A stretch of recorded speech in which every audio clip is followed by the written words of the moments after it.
Sorry for delay. Namaskar and good evening. Welcome you all. Today is 5th day of ICR National Institute of Agriculture Economics and Policy Research webinar series on quantitative methods for social sciences. We already have started impact assessment methodologies since yesterday with propensity score matching. Today we'll start with difference in difference method with same speaker, that is Dr. Aditya KS, agriculture economist and scientist at Division of Agriculture Economics at Indian Agriculture Research Institute, New Delhi. Without taking much time, I request Dr. Aditya to start lecture on difference in difference. Thank you, Vinayak sir. I will start sharing my screen.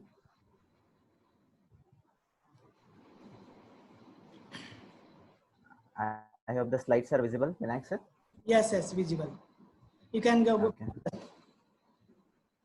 Okay. Thank you, Vinayak sir, for the introduction and introducing the topic to the audience. Good evening to everyone, and thank you for joining in. So yesterday we discussed about principles of impact assessment. Why do we need different methods for assessing impact? What is the problem if we simply compare the treated and control units? What will be the problem? So after all those discussions, we have also thought about propensity score matching method. Okay.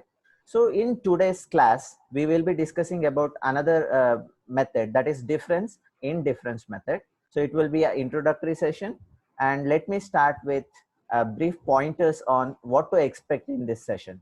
So we will start with a quick summary of learnings from yesterday, because the principles of impact assessment are crucial if we have to understand DID. Then we will revisit the two most used not impact assessment, mostly used research designs, that is with and without and before and after methods. Then we will try to understand what is DID using a very simple example, that is South London's grand experiment. This is the name given. When I will explain in detail when I talk about the design there. Then we will try to understand DID through graphical, because this is a simpler way. It's visually very easy to understand. So we will start with a graphical explanation of DID. Then we will switch over to how to analyze DID using regression. And then one of the important assumption of DID is parallel trend. We will see how can we test the parallel trend assumption. Then I will also talk you through about the recent developments in the field. So I will suggest some future readings. Then as usual, we start with a demonstration. I have a data set and I will show you how to do DID using Stata software. For that matter, you don't need even Stata for this. It's a very simple procedure. Then we will end the session with question and answer session. I have also picked a couple of questions from yesterday, which we couldn't answer because of the time constraint. And I also picked few questions from today, and I hope to finish on time today. First of all, yesterday, many of you were asking about the data set. So the data set that I have used for the demonstration purpose.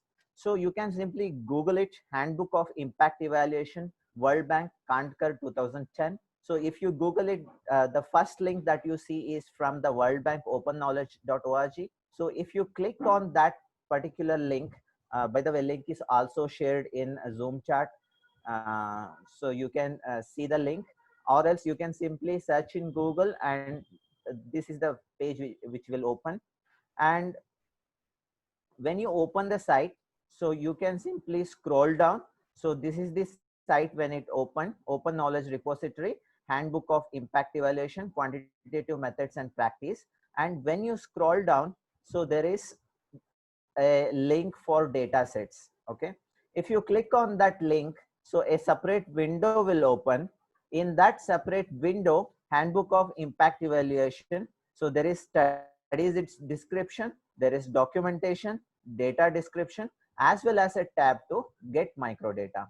So there is a set of instructions and terms and conditions. Please read those terms and conditions. It is very important because you cannot use this data for any other purpose. You cannot publish a paper out of it, and there are certain restrictions on selling the data or sharing the data as well. So please accept the terms after reading and download the data in whichever format you wish to.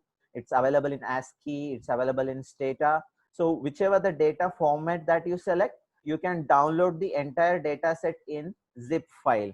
Okay, so when you download the zip file, when you unzip it, so within it there are three data sets, if I remember correctly: HH91, HH98, HH9198. So for the today's session, I will be using HH9198. HH stands for household level data. 9198 stands for it is a panel data which has data from 91 as well as from 98. So I will be using that particular data set for today's demonstration. Okay. So I hope by the time I come to the demonstration part, if you are interested in doing the analysis with me, you will be able to download and keep the data set ready. Okay. Let me start with a quick recap. So with lot of examples in the last class, we have established that the major problem with the observational studies, that is the studies which we do in economics, extension, in other social sciences, the major problem is lack of clean counterfactual outcomes. You cannot simply compare the mean yield or income of the adopter and non-adopter, because non-adopter is not a clean counterfactual to the adopter. Why? Apart from the treatment also, there are so many other differences between the two. So even though you are sure that there is a income difference between adopter and non-adopter, you will not be able to say that that difference is only due to the adoption, or only due to the training he has got, or only due to the program participation. So the problem is in establishing the causation. So there is a problem. So why this problem? Then we understood that it is because of the problem with the confounders. So what are these confounders? Confounders are nothing but those variables which simultaneously affect the program participation as well as your outcome of interest. So I told you yesterday that a classic confounder is education, because educated farmers are dominating in the adoption category. Same way, education is also affecting your outcome variable, that is income. So whenever there is confounders, it directly means that counterfactual is not proper. But confounders problem is not just this. Confounders can also be unobserved confounders like motivation, which you cannot even measure and account for. And second problem associated with the confounder is you cannot use a simple dummy variable regression, because confounders also cause kind of estimation problems as well. Next, we discussed that one way of getting a clean counterfactual is random allocation. Okay, so random allocation means you have a pool of farmer, say 10,000 farmers, then you pick a lottery, then you divide that 10,000 into adopter and non-adopter category. So since you are using a lottery or random method, then what will happen is even the uneducated farmer has an equal probability of being in the adopter category or in the non-adopter category. So by that you will have a clean counterfactual outcome. But don't confuse this with the random sampling. So random sampling is not a cure for lack of random allocation. So if there is no random allocation and the treatment is already, the technology is already adopted and it's on the field, and one class category of farmers have already adopted. So even if you do the random sampling from adopters and non-adopters, even in your samples, the same problem will be there. Adopter category will be dominated by some class of farmers, and non-adopter category will be dominated by some other class of farmers. So one solution is RCT, that is randomized control trials, when you have perfect control and you can do an experiment. It is considered as one of the best method, but don't confuse, it is not the best method or not the only method. And though it is a good method, it's not always feasible. If the technology is already there in the ground, then doing an RCT is very difficult. And even the financial constraints is also huge. My mentor used to say, RCT is more of management and less of economics. So managing RCT is a Herculean task. So RCT is not always possible. So then we discussed one of the methods for observational data, that is matching methods. Within matching methods, we have discussed propensity score matching. So what is the basic philosophy behind the matching methods? So though there is no clean counterfactual, we create a counterfactual by some quasi experimentation. That is, we try to match the similar units. Okay. So matching similar units is again a difficult task whenever you have more than one variable under consideration. So what we discussed is, that is curse of dimensionality. If you want to match with respect to more, it becomes a problem. So we discussed propensity score matching, where propensity scores are used for the matching. So at the end of the session, I highlighted some of the criticisms against PSM. So even the matching methods are not free from critics. In fact, none of the methods are free from criticism. If you think RCT is the best method and this is the cure for everything, please read the paper by Deaton on critics of RCT. So understanding and misunderstanding RCT is the title of the paper, and there is a counter argument by Kaushik Basu.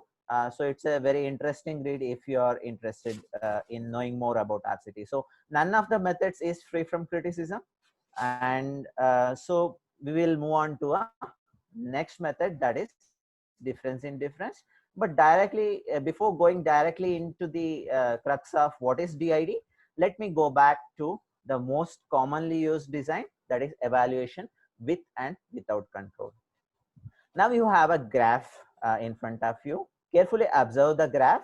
In the y-axis, I have income. Okay, and in the x-axis, I have time. Though I have two time periods, T0 and T1. T0 corresponds to before the treatment. Without control, this T0 part is not measured. We will not take a baseline data in with and without control design. We simply go for T1. The program is already implemented.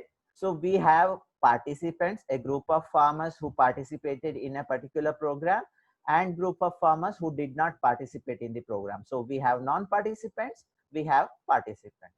What we do in with and without design is, we simply take the difference in income between the participants and non-participants, and we claim it to be impact. Okay. So here, if you see the graph, this is Y4 minus Y2, right? But go back to the time period, that is T0. T0 is a period when the program was not implemented. There was no program, but still the pre-treatment difference is there, that is Y1 and Y0. So the participant, excuse me. So the participant had a higher income, that is Y1, even before the program was implemented. So what does that mean? So that mean is, even before the program, there is a higher income for participants, which means there are other factors which distinguish between participant and non-participant. So there are other things than the program itself which distinguish between the two. So this is the reason. Let's go back to the Subhash econometrics class example one more time. This is what I told you in that case. I am not a good counterfactual to Subhash, because even without econometrics coaching, he would get a higher marks than me, which means his IQ is higher or his econometrics knowledge is better even before the coaching. Similar thing is happening here. Even before the program, there is a difference which is not attributable. So there is an error or bias in the measurement of impact, because you are considering even the pre-treatment differences. So I'm drawing a parallel line. So you can see that this extent is a pre-treatment differences and the actual impact is quite less. So to summarize, the measured impact is Y4 minus Y2, but the pre-treatment difference was there, Y1 minus Y0. So this entire Y4 minus Y2 cannot be attributed to the program participation. So if you cannot attribute everything to the program participation, you cannot use the word impact. You know that there is difference between treated and control, participant and non-participant, but you are not sure whether that difference is only due to the program or not. Let us go back to the another very commonly used method, that is before and after comparison. So here you have a baseline study.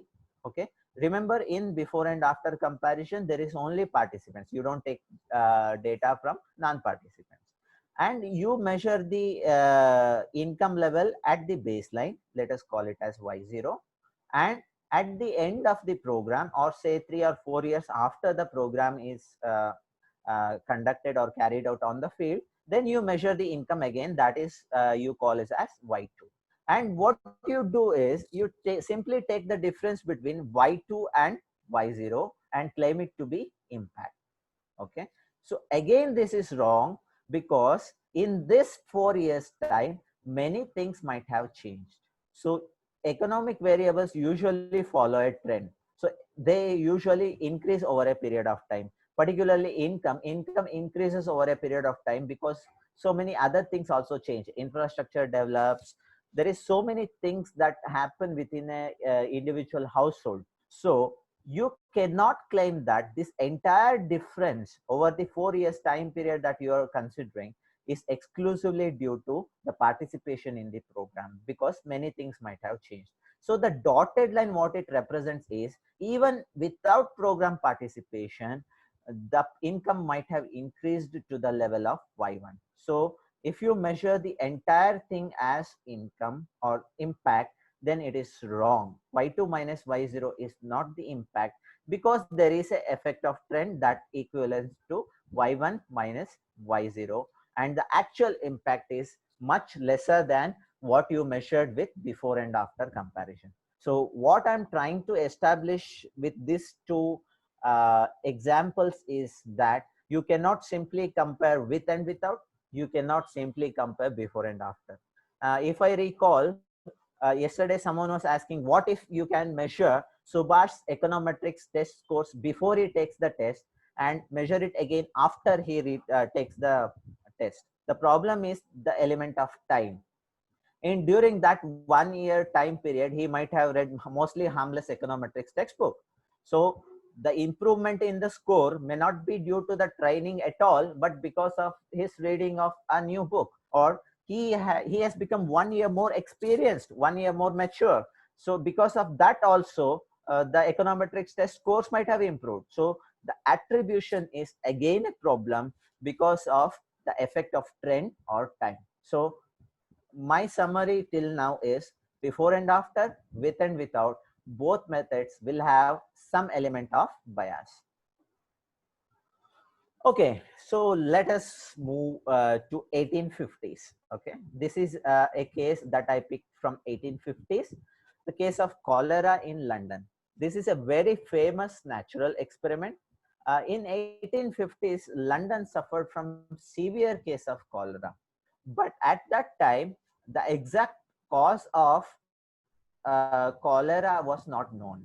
So many were saying it is a divine curse, it is caused by miasma, so many other reasons they were attributing it to the cholera. But there is an alternative view that it is transmitted through water. But scientists had a difficult time in convincing people and critics that it is due to water alone and not due to something else. The classic difficulty that we face in attribution or establishing the causation. So an epidemiologist, John Snow, wrote a paper on the mode of communication of cholera, 1855, where he argued that cholera was caused by unclean water, or it spreads through water. So in his paper, though he did not use the term difference in difference method, his argument closely resembles the argument that we make in Difference in Difference. So you can also read the paper by Thomas Coleman 2019. So application of modern methods of causal analysis with a methodological extension to Snow's explanation. So Snow's argument were perfectly in line with what we make in case of DID. Okay, so let me use that data set. It's not even a data set, it's a very simple description, and try to drive home the point why and how DID can be a solution for the bias that arise from with and without matching and pre and post matching. This is also called as South London's grand experiment. Okay, so yeah, it is all it's very well documented in UCLA website. So let me explain the context first. So there are two data points now. One belongs to 1849 and other one is from 1854, and both were from South London. But the experimental setup, it is a natural experiment, it is not an intentional one. But the experimental setup is that at that time the London was supplied water simultaneously with two water companies. Let me call one as Southwark and Vauxhall, that is the name of the water company, and another water company is Lambeth.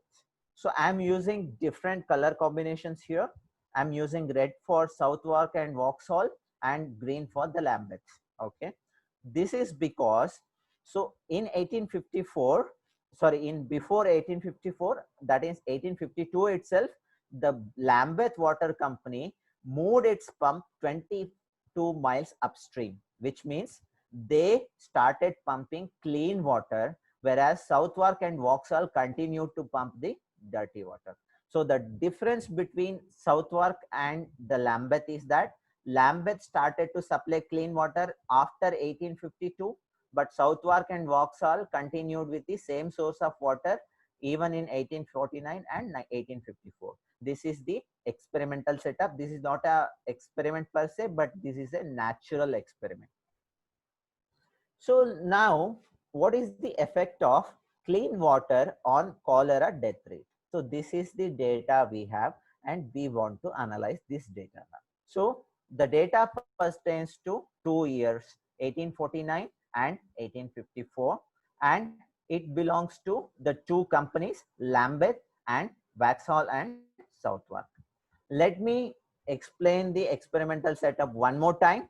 Value inside each cell is deaths per 10,000 population. 150 stands for 150 deaths per 10,000 population in all those households which were supplied water through Lambeth Company, and 125 deaths per 10,000 population in the water supplied by Vauxhall and Southwark. This is for 1849, this is for 1854.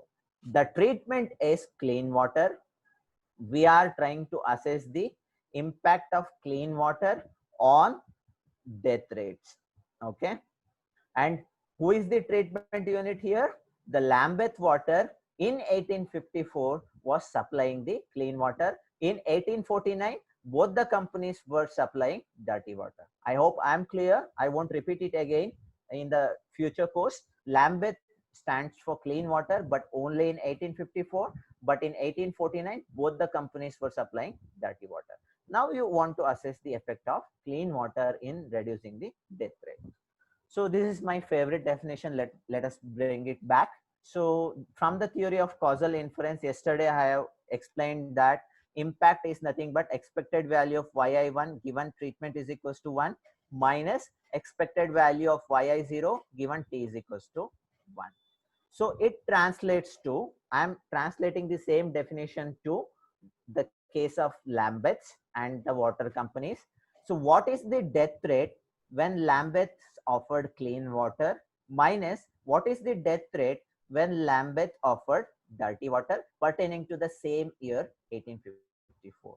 So if you go back, Lambeth produced clean water in 1854, but there is no Lambeth dirty water for 1854. So this is not observed. Lambeth death rate due to supplying of dirty water is not available for 1854. It is impossible to observe both simultaneously. So what we do, we replace Lambeth clean water with Vauxhall and Southwark. Okay, so we have replaced Lambeth dirty water with Vauxhall and Southwark because we know that Vauxhall and Southwark are supplying the dirty water. So what is this research design now? This is nothing but with and without comparison. You are simply comparing the Lambeth, which is supplying clean water, with Vauxhall and Southwark, which is supplying the dirty water. So when you take the simple difference, it is 140. So can you say that, so because of supplying the clean water, the death rate has reduced by 140 per 10,000 population? Think over, but we cannot make that causal claim. Why? Because here we are comparing two separate set of households. The households which are served by Lambeth and households which are supplied by Vauxhall and Southwark are actually different set of households.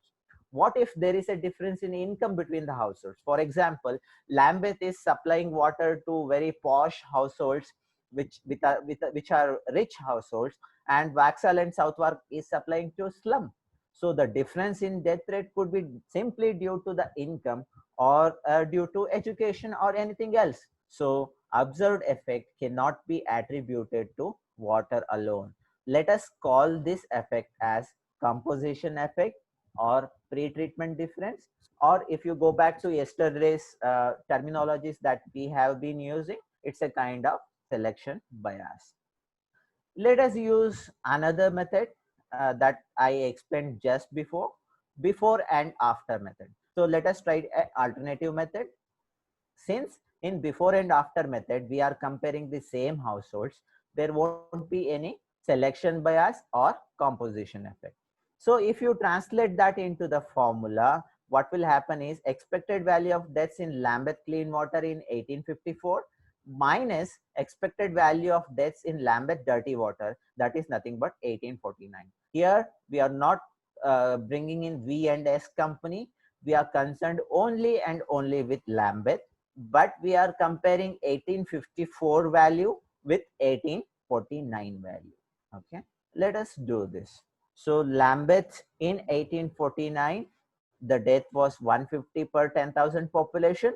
In 1854, it is 10 death per 1,000 population, 10,000 population. So the difference is 140. But again, the same question is there. Can you attribute this to the clean water alone? Again, the problem is that 1849 is no good counterfactual to 1853. Remember, this is the case of cholera. In medical science, research grows very fast. So 1849 to 1853, there could be so much improvement in medicine. So the decrease in death rate by 140 per 10,000 population could just be due to improvement in medicine. How can you say that this is due to clean water, right? So that is the problem. That brings us to the method of difference in difference method. Why you call it difference in difference? We take two differences. Okay, so please note down this formula if you have pen and paper with you. So here DID estimate is calculated as post-treatment difference between the treated and control minus pre-treatment difference between treated and control. So post-treatment difference between treated and control means here you are comparing Lambeth with V and S in 1854. Okay, this is the first set of difference. Then you are taking another difference, that is the difference between Lambeth and VS before the treatment was implemented, that is the pre-treatment difference. Then you are taking the difference of differences, that is what we call as double difference method or difference in difference method. So let us do this. So in 1854, treated is Lambeth, the value is 10, minus V and S is the control, so the value is 150, the difference is 140. The pre-treatment difference before Lambeth started producing clean water, that is 150 minus 125, the difference is 25, minus 140 minus 25, the actual impact is 165. So you can say that, so both before and after method and with and without method were under reporting the estimate impact estimates. So when you use difference in difference method, the actual estimate of impact is minus 165. With this, you can conclude that because of clean water, the death rate has reduced by 165 per 10,000 population. Now, obviously, you'll ask this question: how DID can account for the composition effect, which is very common in with and without comparison, and the effect of time, which was there in before and after method. Let me explain that. Excuse me. Okay. Now I want you to carefully examine the equation for DID. So the equation for DID is post-treatment difference between treated and control minus pre-treatment difference between treated and control. So what is this pre-treatment difference between treated and control? Please recall the graph or recall the example that I gave you. Even before the treatment was started, there is some difference between the treated and the control. So that difference was not attributable to the treatment because it happened even before the treatment was given. So that difference is the composition effect, or that is the selection bias. So you are removing the selection bias from the difference between treated and control. So that should solve the effect of composition effect or selection bias. In before and after matching, we were taking the difference between deaths in two different time periods. That is why there was a bias. That is due to time. But if you closely observe here, simply we are taking the difference between treated and control. Both belongs to the time period 1854, right? So we are comparing 1854 with 1854 alone. So there is no bias due to time. So if eventually by taking the difference of differences, we have eliminated the selection bias. We have also eliminated the effect of time. It's a very strong word to say eliminate. I would rather stick to minimize, because this entire thing that we are doing here, it will work only if the selection bias is time invariant. So time invariant selection bias is called as parallel trend assumption. Okay, let me go back to the example that we have been talking about. Here you observe the data for 1849. So L&T, that is Lambeth Water Company, the death rate was actually higher than the V&S company. So which means Lambeth was serving to more susceptible households than the V&S company. So this difference we have to take into account even after taking in 1854. This is how do I explain? This is like if a person has failed last year, making him get distinction is even more difficult than a person who just got first class and making him get the distinction. So L&T were worse than V&S, and from that they have reduced the death rate to 10. So even this 25 will be added here and it becomes 165. The summary that I want to say here is, so the pre-treatment difference also accounted when you do DID, when you take the difference of pre-treatment difference. Okay, so note the definition. DID is post-treatment difference minus pre-treatment difference, and the pre-treatment difference we are subtracting in order to account for the compositional effect or the selection bias.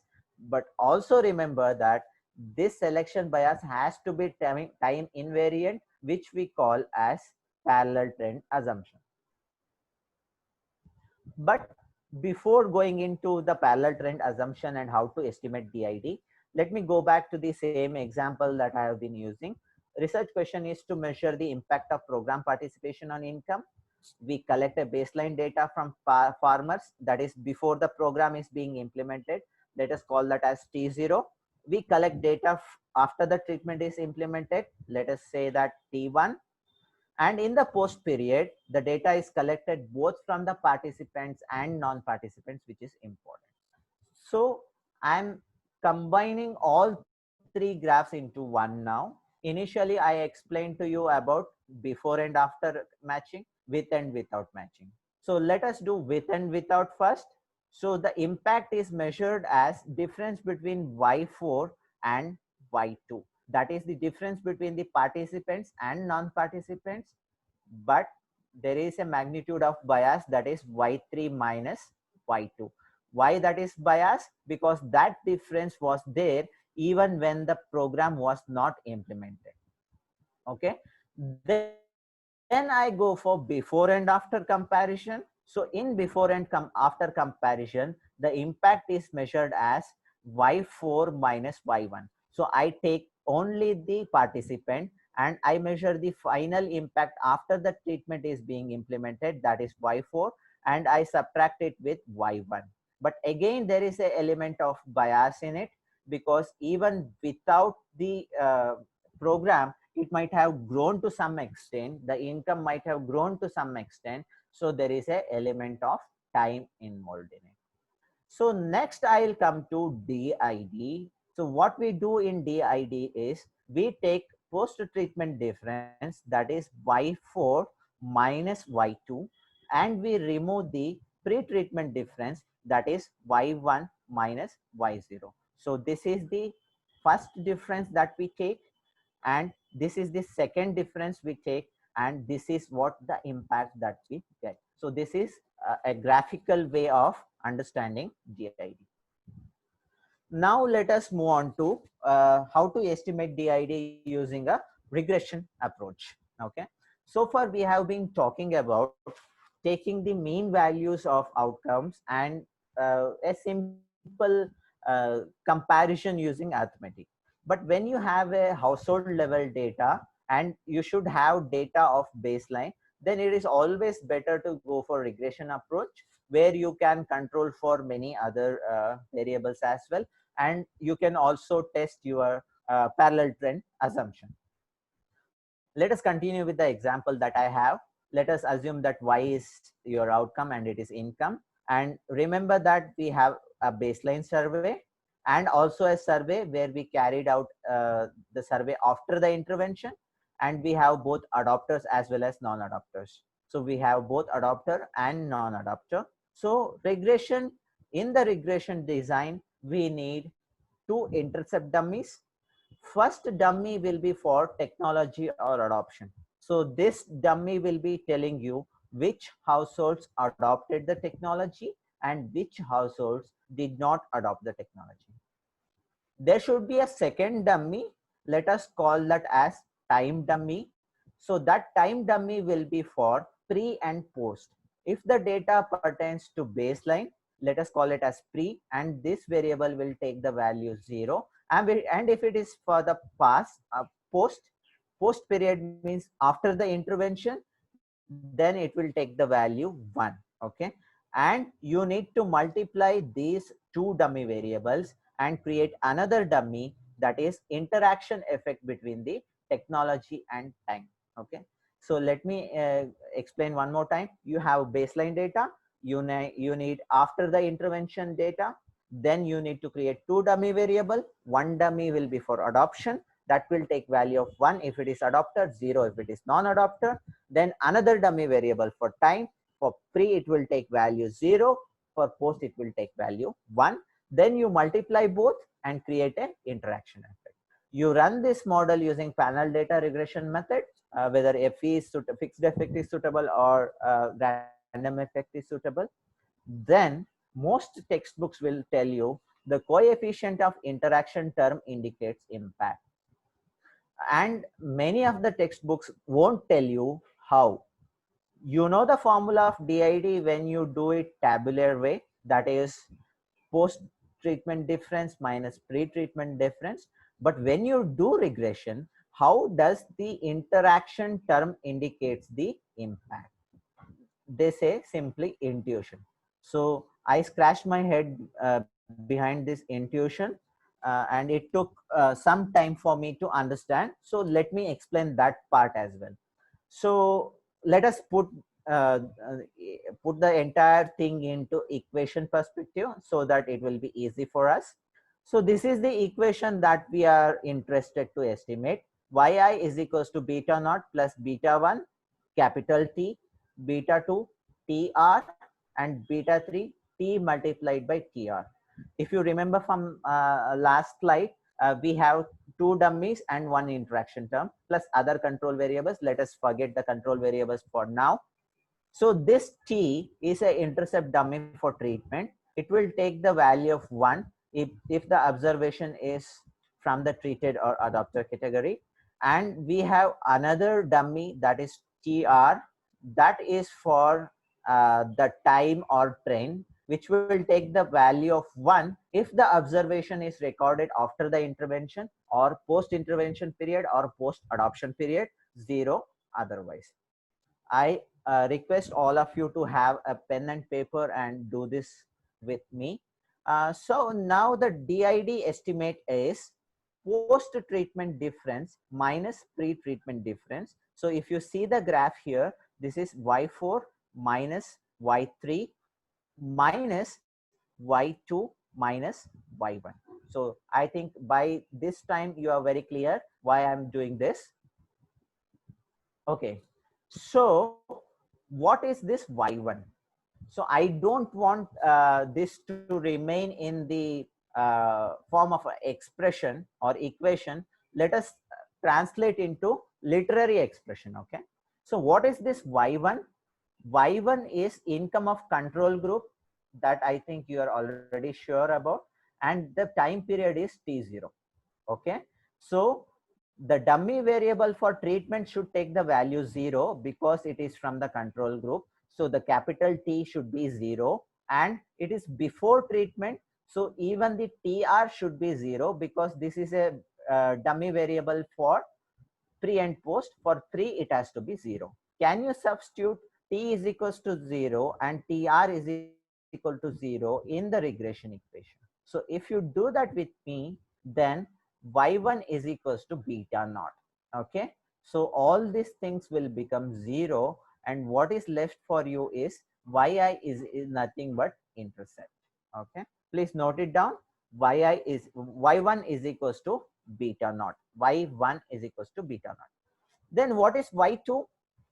Y2 is the income level of the treatment group, but in the pre-period. Let us use the same description. Treated group at T0. When it is from the treated group, T should be equal to 1, capital T should be equal to 1.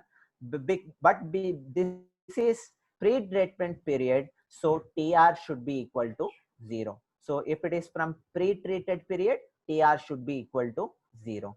So when you substitute it, so this becomes 0, this also becomes 0. So this is nothing but beta naught plus beta 1. Okay, similarly you can derive the following. What is Y3? Y3, you have to substitute T is equals to 0, TR is equals to 1, because Y3 is the post treatment yield of the control. Since it is from control, we are using T is equals to 0. And Y4, it is the yield or income level of the adopter or participants after the treatment. So both T is equals to 1, TR is equals to 1. So now we know that impact is Y4 minus Y3 minus Y2 minus Y1. Okay, so let us bring back the equation. Y4 is nothing but beta naught plus beta 1 plus beta 2 plus beta 3. I have simply substituted Y4 with that expression. Y3 is beta naught plus beta 2. Y2 is beta naught plus beta 1. And Y1 is beta naught. Okay. So something is wrong with the animation. But when you do this, you can do it yourself. So this beta naught will cancel out this beta naught, and this beta naught will cancel out this beta naught. So when you do simplify this, so again beta 1 will cancel out beta 1, and finally what you get is impact is equal to beta 3. So what is beta 3 here? This is the coefficient of interaction term. So from the definition of impact with GID, we could derive that the coefficient of the interaction term is nothing but impact. So that is what I wanted to highlight. So doing with regression is easy.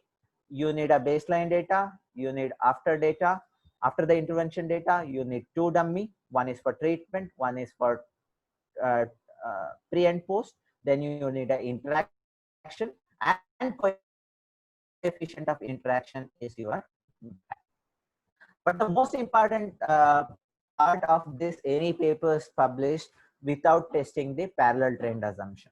One of the key assumption in DID is parallel trend assumption in the pre-treatment period. So in DID, what we are doing is the pre-treatment difference that we have taken, we have assumed that difference to continue even after the treatment is implemented. So all the confounders that are there, they are time invariant. So even before the treatment, if the treated unit and control units are moving in different directions, then you cannot take the pre-treatment difference as a control for selection bias. So you need to be very specific here, and you need to test the parallel trend assumption.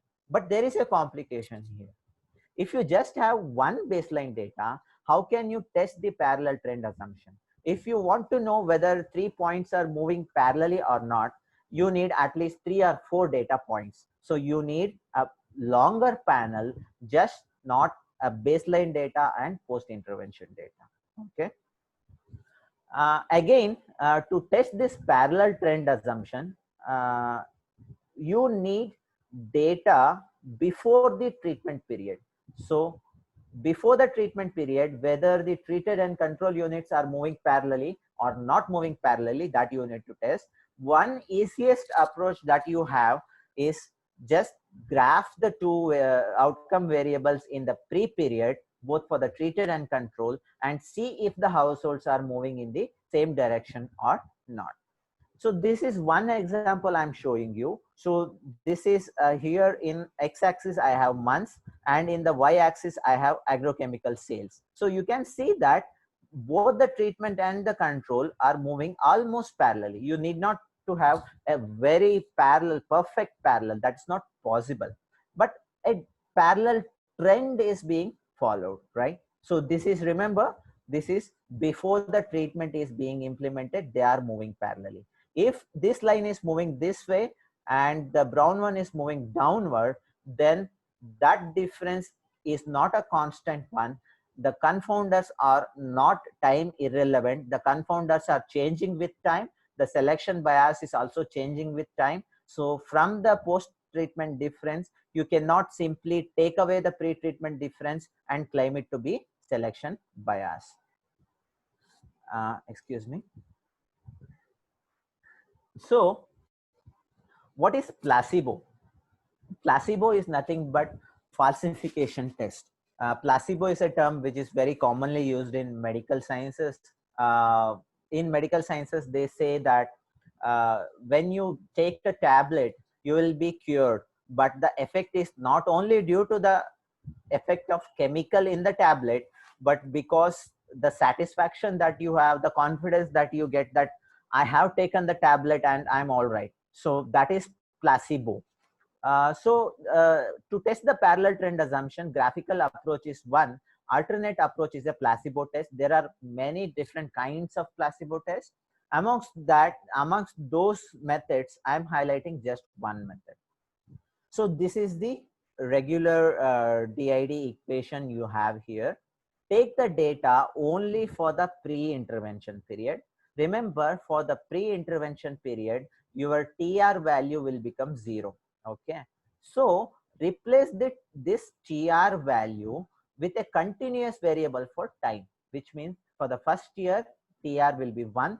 For the second year, TR will be 2. For the third year, TR will be 3. Replace this dummy variable with a continuous variable for time, then interact that with the TI variable, okay, and run the model. And now observe for beta 3. Earlier case, beta 3 was the coefficient of impact. But here the entire thing is for the pre-treatment period, so there is no treatment is being implemented. So now if beta 3 is coming significant, which means year on year there is a difference between the treated and control units, which means selection bias or the selection effect or the composition effect or the difference between treated and control is not remaining constant in the pre-intervention period. So if the difference between treated and control is not remaining constant even before the program is being implemented, you know that they are not moving parallelly. Okay, let me repeat for the sake of clarity.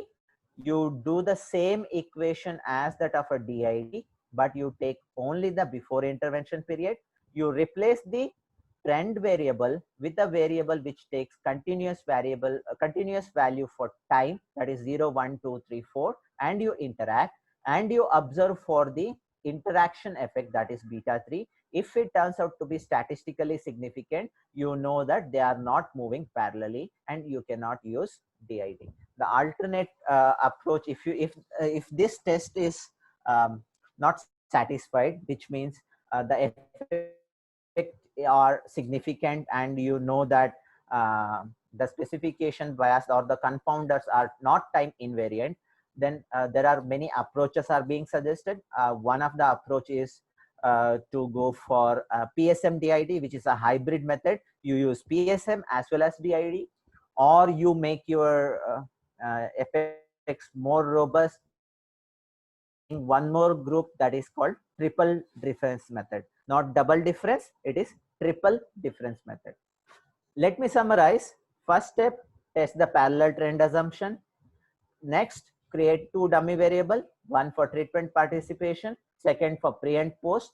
Multiply the two dummy variables and create an interaction term. Run a regression using suitable panel data regression model. Coefficient of interaction term is nothing but impact. What I have covered is just an introduction to DID. Don't think that DID is just this. Okay, there is so much more to DID than this. There is something called as strict exogeneity assumption for time. If you want me to explain this, this will take a lot of time, and I think I'm not competent enough to explain that. So you please read. There is a never-ending literature on this. Strict exogeneity versus conventional exogeneity. There is a continuous debate on that. So you can read that. Then you might have a case of multiple groups and multiple time of adoption. So for that also there is a separate model that is called flex panel DID. So flexible panel difference in difference approach is also there. As I told you earlier, whenever you either cannot test the parallel trend assumption or the parallel trend assumption is not satisfied, you can use a triple difference method, or you can use PSM DID combined approach or a hybrid approach. So both the approaches can be used. So this is for your future reading, and suggested reading materials also I have tried to list it down. This is no sense comprehensive, but I recommend Handbook of Impact Evaluation by Kantkar et al. From whom I have taken the data set and others. And Mostly Harmless Econometrics is also wonderful read, not just for DID. You will also have classes on instrumental variables. For that also it's a good reference material, and there are few other good papers. Okay, let's start our demonstration session. I'm opening the data which I think you have downloaded, and as in earlier case, let me describe the data set first. Okay, I'm typing describe to describe the entire data set. Okay, so when you describe the data, you have each variable is described here. So NH is an important variable here because I'm using a panel data regression method, and in panel data method you need a household identifier. This is household identifier for me, and also there is another dummy variable for year, and the year will take the value of 0 if it is the data is from 1991, and it will take the value of 1 if the data is from 1998. So as in last day's class, I'm using the same data set for the benefit of those who did not attend the last class. The data set is about microcredit program participation in Bangladesh. And the research question is, what is the impact of participation in SHG on household expenditure? I'm sticking to the same example. And we need a selection variable or the treatment dummy instead of variable. Let me call that as treatment dummy. That dummy is nothing but DMMFD in my data set, and the outcome variable is logarithm of expenditure total, and the variable NH stands for household ID, and the dummy variable for year is called year. That is a pre and post dummy. So I will show those variables one more time. So here you have the outcome variable, that is expenditure total, that is household per capita total expenditure, and you have DMMFD, that is nothing but whether the household has a male microcredit participant. Let me tabulate the variables first. So first I will tabulate the year. Okay, when I tabulate the year, so you can see that, so out of the total 1652 observation, 822 are pre-intervention period and 826 are post-intervention period. So I will tabulate DMMFD as well. So out of this entire data set, 350 are participating households and 1297 are non-participating households. But remember, this pertains to both the years, right? So this is for 1991 as well as 1998. So a better way of tabulation would be to tabulate both this variable along with the variable year. So now it is clear. So for each year, we have 826 observations, and amongst those observations, 177 are adopter households or those who are in SHG, and 649 those who are not in SHG. Okay.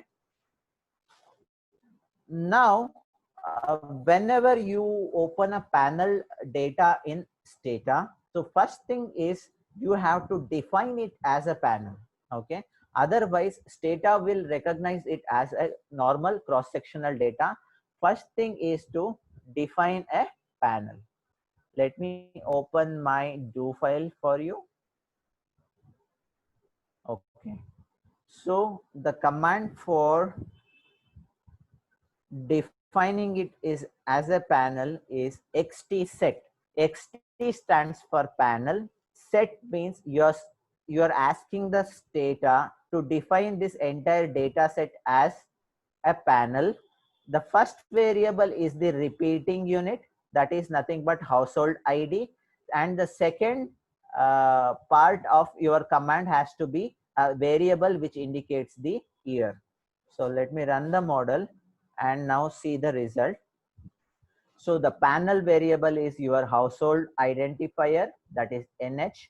The time variable is year, which has 0 and 1. Okay. The difference between the year successive years is 1 unit because we have defined it as 0 and 1. Now the data is defined as a panel. Okay. So remember, for DID, running DID model, you need 2 dummy variables. One dummy variable is for pre and post. That variable is year. So we have already tabulated. Another dummy variable that we need is for which household is a SHG household and which household is not a SHG household, which also we have a variable that is DMMFD. third variable we need is an interaction between the two, which means we have to multiply the two variables. The earlier two dummy variables we have to multiply. So here I am multiplying the two variables DMMFD and the year, and I am creating a new variable that is called interaction.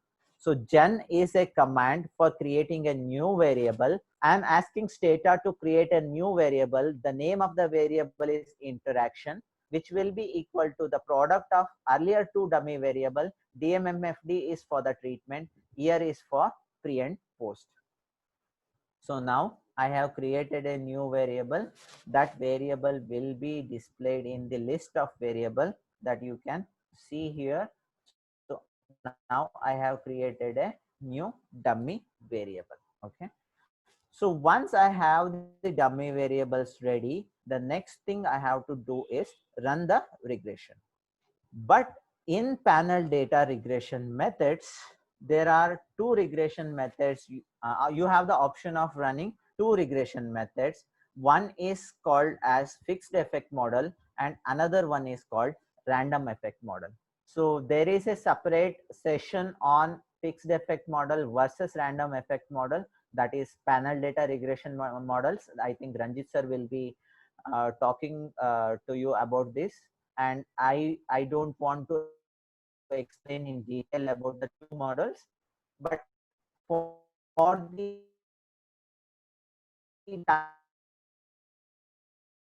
time being, which model you have to do a Hausman test. And in the Hausman test, what you have to do is you have to run the fixed effect model, then you have to run the random effect model, you have to store both the coefficients, and then you have to run the Hausman test. And depending on the results of the Hausman test, you have to decide whether you should go for the fixed effect model or you should go for the random effect model. So in the first step, what I'm doing is I'm using regression command xtreg. Okay, so xtreg is a command for doing panel data regression, and the first variable that I'm using, logarithm of expenditure total, is my outcome variable, followed by three dummy variable. Year is a pre and post dummy variable, DMMFD is treatment variable, third dummy variable is interaction. Along with that, I am also using some control variables which you can use. All those time variant variables, all those variables which could change with time, you can control for them. Excuse me. Okay, I have used say 5 or 6 variable, and after comma I have specified that I want to run a fixed effect model, and I am specifying what is the identifier, that is NH. And in the next line of the command, I am asking Stata to store the entire results of the analysis as consistent. Why this is? Fixed effect model is the simplest of the panel data methods, and it is a simpler method and less restrictive. So this is assumed to be a consistent model. Okay. The alternative to fixed effect model is a random effect model, which requires more stronger assumptions. Okay. So though random effect model is efficient, only when all those conditions are met, only when all those assumptions are met, random effect model becomes consistent. It is not always consistent. So what we are doing here is we are storing the estimates in the name of consistent. So I am running the model. So the model has run. Let us not worry about the results of the coefficient. First, we have to do a Hausman test, and then only decide which model to use, fixed effect or random effect. Then only you look for the coefficient. As a next step, I am running random effect model on the same data, and I am storing the results as efficient. So all the command remains same, xtreg, log of expenditure total, everything remains same. But at the end, I am specifying Stata to run a random effect model instead of fixed effect model, and I'm storing the results by the name efficient. Okay, so I have run two model, one fixed effect, one random effect, and I have stored the coefficients separately. Now I do a Hausmann test. Okay, the command for Hausmann is Hausmann consistent efficient. Consistent is my fixed effect model, efficient is random effect model. So when I run the test, please note here small b is the consistent model. It is consistent under both null hypothesis as well as alternate hypothesis, whereas your efficient model is consistent only under the null hypothesis, but it is not consistent under alternate hypothesis. So when you look at the results, the results are significant. So when the results are significant, which means you are rejecting the null hypothesis. So when you reject the null hypothesis, you cannot use the random effect model because it is inconsistent under the alternate hypothesis. So the result of our Hausmann test indicates that we have to go for fixed effect model. Plus, please note here that this inference that I'm drawing will remain true only if you run fixed effect model first and store it as consistent, and random effect next and store it as efficient. If you change the order, then entire results will also change and your interpretation will also change, and everything will change. Okay, though the truth is the same, the inference is the same, but you must be careful in defining the things. So now we have decided that we are going to use the fixed effect model. So let us run the fixed effect model. So when you run the model, look for the interaction effect. So the coefficient is very small and it is not significant, right? So because the same data we have used, but in a with and without framework yesterday, and we have done the propensity score matching, there also effect was the impact was not significant. Here also impact was not a significant one. So if it is significant, you will interpret just like any other regression coefficient. So due to the participation in SHG, the income of the households increased by this much taka per year. That is the interpretation. But now you might ask me that you were talking about the parallel trend assumption and you have not done parallel trend assumption here. Yes, I have not done parallel trend assumption because this data set is for only 2 years. So pre 1 year, post 1 year, and you want to do parallel trend assumption for at least 3 years. So with 1 year baseline data, you cannot test the parallel trend assumption. So for that, let me use a different data set. Okay, this I have not shared. This is my personal data set. Okay, so in this data set, let me describe the data set for you. So this is a district level data of agrochemical sales. Okay, and you have a treatment dummy. Some policy intervention came in and I want to see the impact of that policy intervention, and that was implemented only in few districts, and in few districts it was not implemented. So it is a classical case of DID because you have data of before the implementation of the policy intervention, you have the data of post, and even in the post only few districts it was implemented. So this is the case of classic case of DID, and here time is measured in terms of months. So let me quickly go through the do file. So I told you one approach for doing the parallel trend assumption is to take the treatment period data, and then you simply plot the outcomes of both treatment as well as control and see whether they are moving parallelly or not. So let us plot this time dummy to see how the data is. So all the time dummy is saying it is 0, which means this entire data is of pre-treatment period alone. So I have taken only the data of pre-treatment period. So now I can plot the data of control and treatment period, and entire data is for the pre-treatment period. So the treatment has not happened yet, and let us see whether they are moving parallelly or not. Okay, so you can see the graph here. They are almost moving parallelly to each other. So parallel trend assumption is satisfied. But many times we want even more stronger results than just graphical intuition. So let us do a falsification test or placebo test.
Hello, am I audible?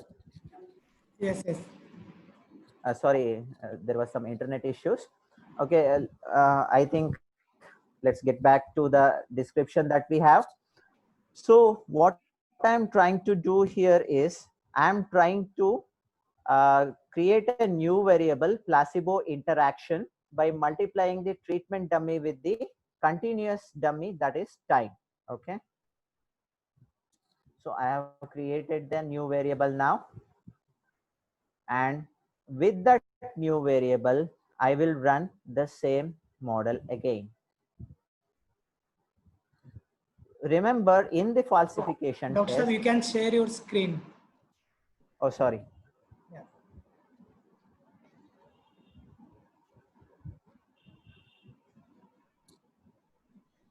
just a second.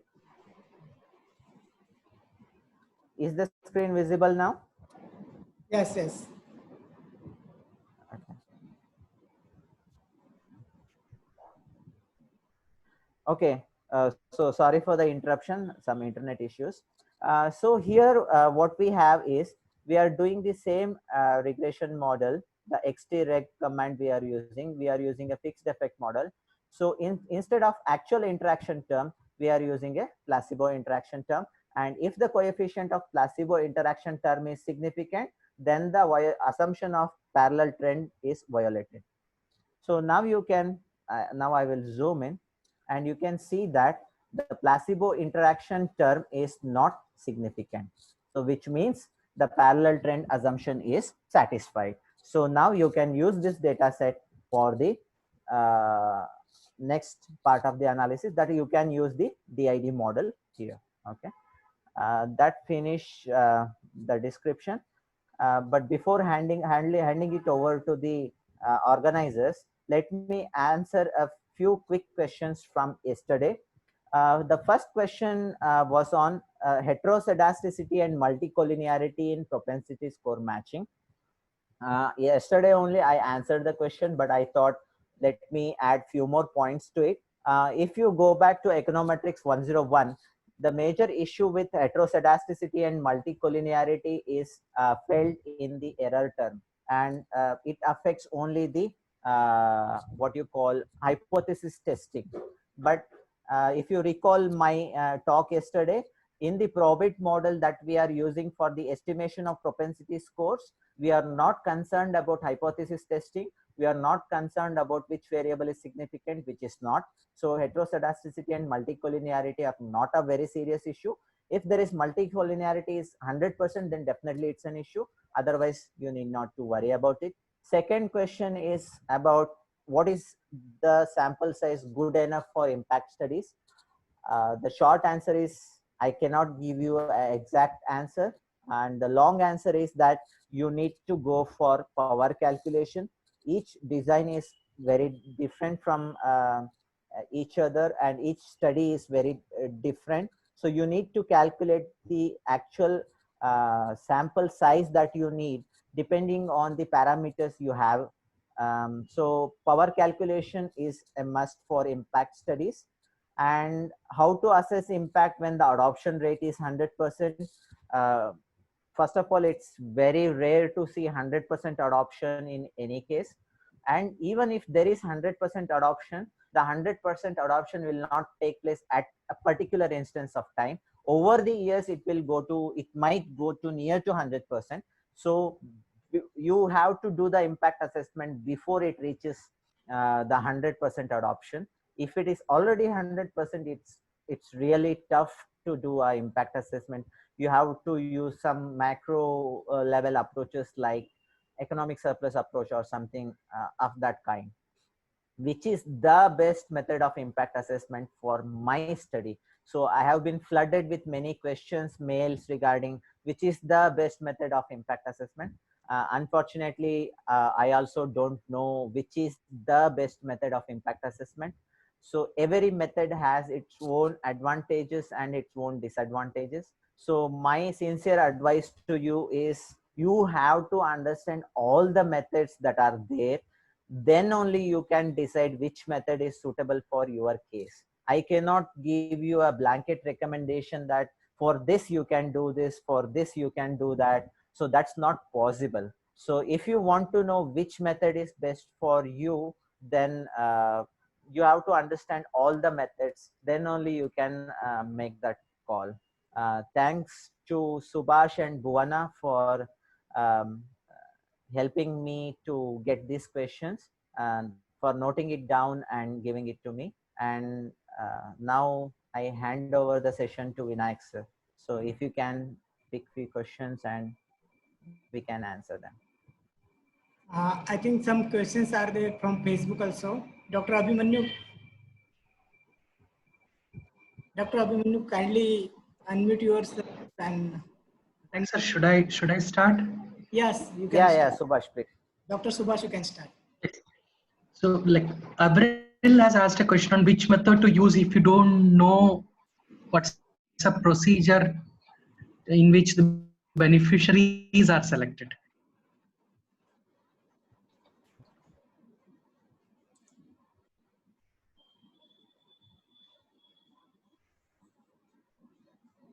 You mean to say If you don't know the the procedure, which procedure not clear? beneficiaries, Can you repeat the question? what is the method for it? It's a very difficult thing to answer.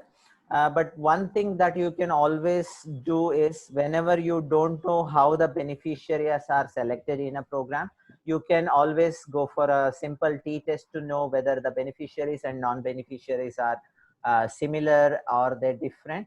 Then you can, depending on if they are different, then you need to control for the selection bias. Then again, it also depends on which kind of data you have with you.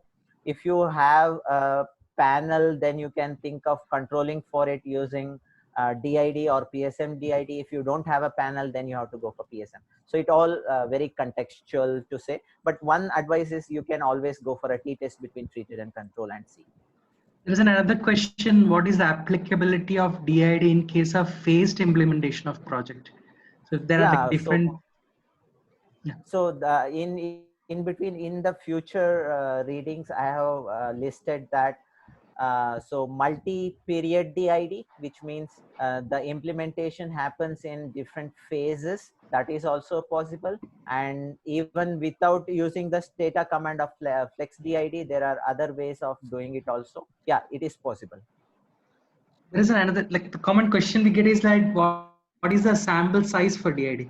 I think I have already answered that question in my session. So there is no such guidelines. Only thing that I can tell you is go for a power calculation and then decide whether the sample size is enough or not.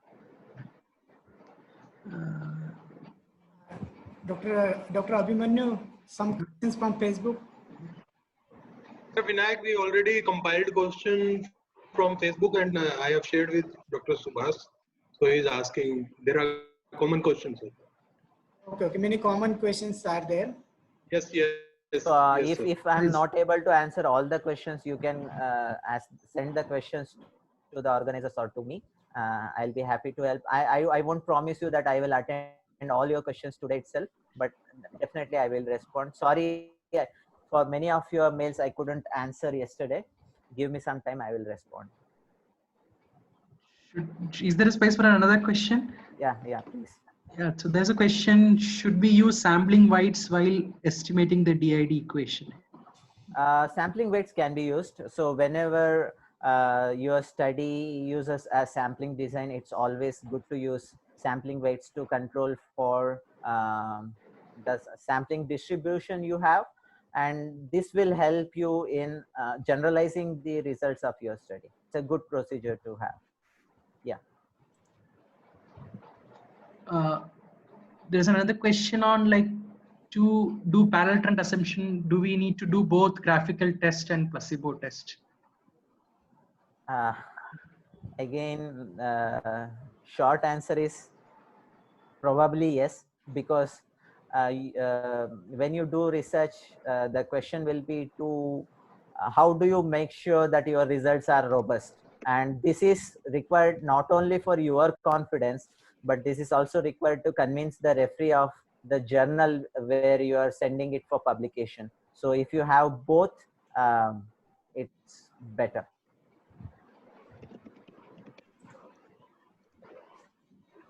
I think Subhash, all questions are we have covered already. Questions on panel data regression, which about treatment and random effects. I think that will be better answered in the panel data regression session by Ranjit Paul. Tomorrow let us we leave have panel that. data regression, then that time we can address them. Yeah. So that's better if we can address those issues. Subhash, is it over? Yes, that's from my side. That's it from my side. Rest, we think we may answer it over Facebook or Sure. through the chat. Thank you, Subhash. Okay, already it's 5:30. I think we'll stop here. Thank you very much, Dr. Aditya, for such great lecture on difference in difference. Very clearly and simply you explained this topic with practical example. Again, like yesterday, we are getting very good feedback and comments both from Zoom as well as Facebook Live of our institute. We are really thankful to you for today's session. Thank you very much. I also thank Dr. Subhash SP for answering most of questions and giving much needed backup to you. Dear participants, tomorrow we will be learning again important topic, and that is panel data regression and instrumental variable. And the resource person is Dr. Balaji from National Institute of Agriculture Economics and Policy Research. Till then, goodbye from me and my co-host, Dr. Abhimanyu. Thank you very much. Thank you, sir. Thank you.